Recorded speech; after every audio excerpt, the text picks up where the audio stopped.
Ler é um hábito que só traz benefícios. Nas páginas de um livro encontram-se os mais variados universos que estão sempre prontos a serem desbravados. Mas será que o alagoano tem esse hábito?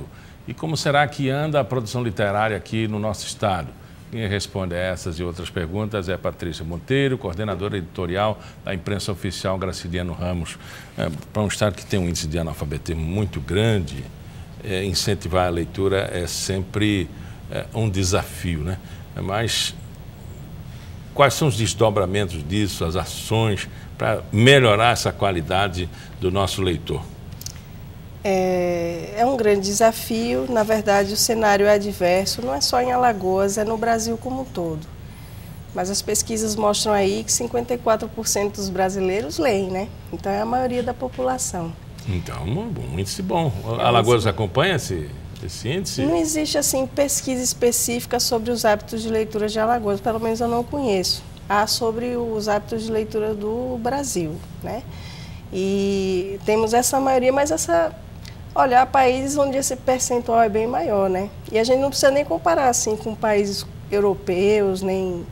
A gente pode ficar só na comparação com os países vizinhos aqui, com o Uruguai, o Chile, a Argentina e a própria Venezuela, que é um país onde se consome muito livro.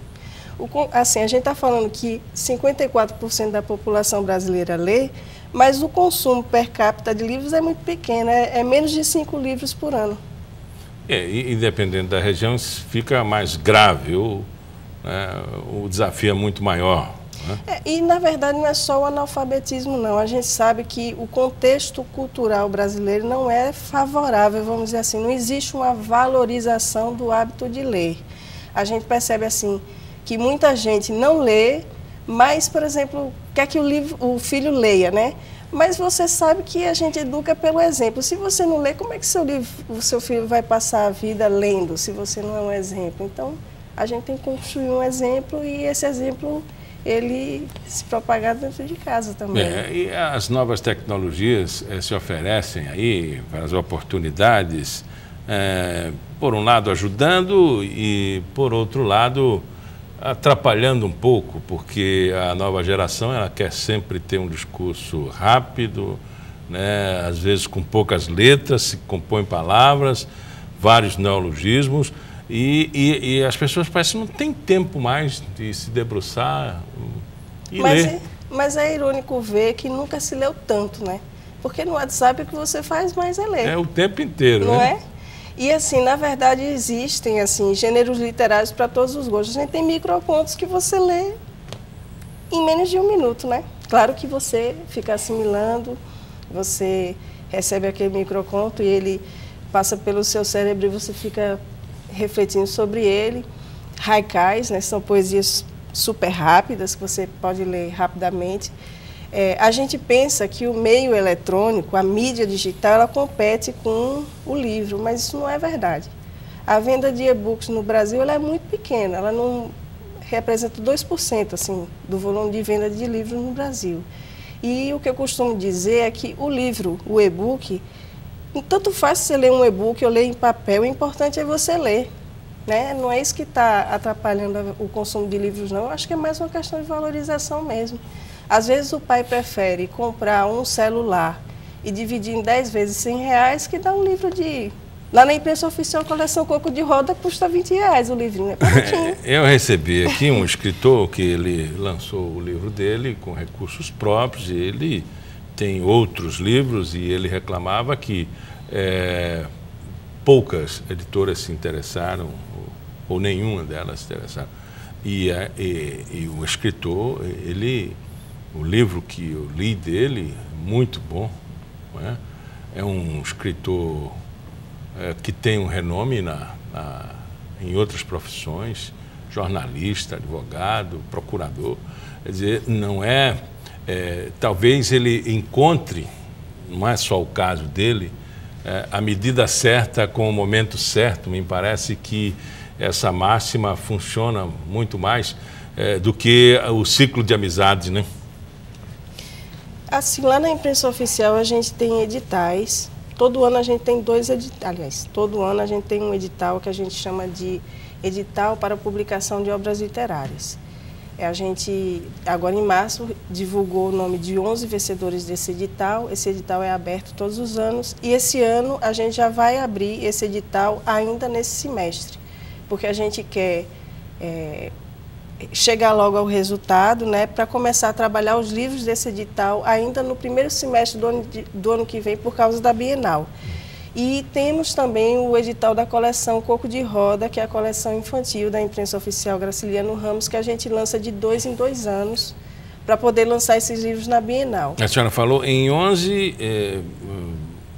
livros, 11 vencedores, para um universo de quantos inscritos? 143. 143, ou seja, a cada ano... Há muita produção, né? Muita, e vamos inclusive dizer que a cada ano o número de inscritos ele vem aumentando, e não é só o volume não. A qualidade estilística desses livros é sempre muito alta. Esse ano, com esses 143 inscritos, a gente pode dizer que foi um dos editais mais concorridos e mais difíceis de passar. Ser alagoano ou morar em Alagoas é critério? É o principal critério, porque a missão cultural lá da imprensa oficial é publicar as pessoas, os escritores alagoanos, as pessoas que moram aqui.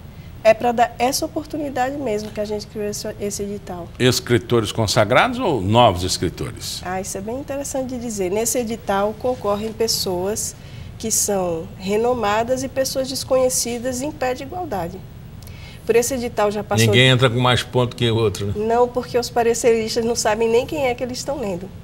Às vezes estão até lendo um amigo, de repente, mas eles não sabem. Porque a gente diz para o candidato que, ao se inscrever, ele tem que eliminar qualquer informação que dê a entender quem é o autor. E se a gente percebe que ainda vazou alguma coisa, a gente tira, né, no momento de organizar o trabalho, né? Então, por exemplo, por esse edital já passou Dirceu Lindoso, Fernando Fiuza, Sidney Vanderlei. E esses autores renomados, Charles Cooper, né? Esses autores renomados, eles concorrem em pé de igualdade com os escritores que nunca publicaram um livro. E é uma oportunidade, porque a imprensa se responsabiliza pela edição, né? Se precisar de uma arte finalista ou de uma gravura, existe essa possibilidade, não é? Existe. O livro chega lá, a primeira etapa é selecionar pelo conteúdo, né? Pelo estilo, pela elegância, pela originalidade, né? Pela qualidade do texto. Mas em seguida, quando o livro é aprovado no edital, aí vem todo o nosso trabalho, que é de editar e produzir um livro e tornar esse livro um objeto de desejo. Porque assim, uma das coisas que a gente percebe é que se escolhe sim livro pela capa. Pela capa? Uma pesquisa que é essa sobre os hábitos de leitura dos brasileiros mostra que 12% das pessoas que dizem que leem, elas compram o livro pela capa. E esse critério seletivo é muito forte entre as crianças, inclusive. Vidas Secas, que diga, né? Que quantas capas de Vidas Secas. É um livro muito traduzido, né? Em diversas partes do mundo, cada um com sua apresentação, né? E aí a equipe de arte, ela, modéstia à parte, né, ela capricha mesmo. Eu acho que os nossos livros, eles não fazem feio em nenhuma livraria de grande porte como a leitura. Eles estão escritor ali, cabe só produzir o texto. Só produzir o texto, e aí a nossa equipe, que tem profissionais qualificados, ela olha o livro, discute se precisa ou não de ilustração, se precisa de foto, se precisar a gente produz, às vezes o autor também traz. Depois de aprovado, então, por exemplo, o edital, foram escolhidos os 11, eles já são informados, evidentemente, e eles dialogam com vocês a respeito de como vai ser apresentado o livro, eles participam do processo de criação? Participam de tudo. Mas a gente também se coloca numa posição de autonomia para definir, porque às vezes o autor, assim, a gente acha natural, ele tem 1000 ideias para o livro dele, mas ele precisa confiar na gente, porque algumas ideias não são tão boas assim, né? O escritor realmente, às vezes, não tem nada a ver, ele não conhece do comércio, não conhece da apresentação, né? Exato. E, assim, aí é bom que ele confie na gente, porque a gente analisa bem essa questão, porque o nosso objetivo é levar o livro com a melhor qualidade visual e de conteúdo possível, né? A gente lá também tem uma equipe de revisor, tem a minha edição, tem a equipe de arte, então confia na gente que a gente consegue chegar num resultado São bacana. quantos editais já? Quantos livros editados? A gente já tem mais de 170 livros publicados, né, lá na imprensa oficial. Por esse edital, que é de publicação de obras literárias, são cerca de 70, acho que são 74, na verdade. E pela coleção Coco de Roda, que é a coleção infantil, a gente já publicou 27 títulos. Então vamos fazer uma espécie de agenda para quem está nos assistindo, se perdeu esse edital, se ainda tiver tempo, para até ele se organizar. Qual é a agenda anual disso?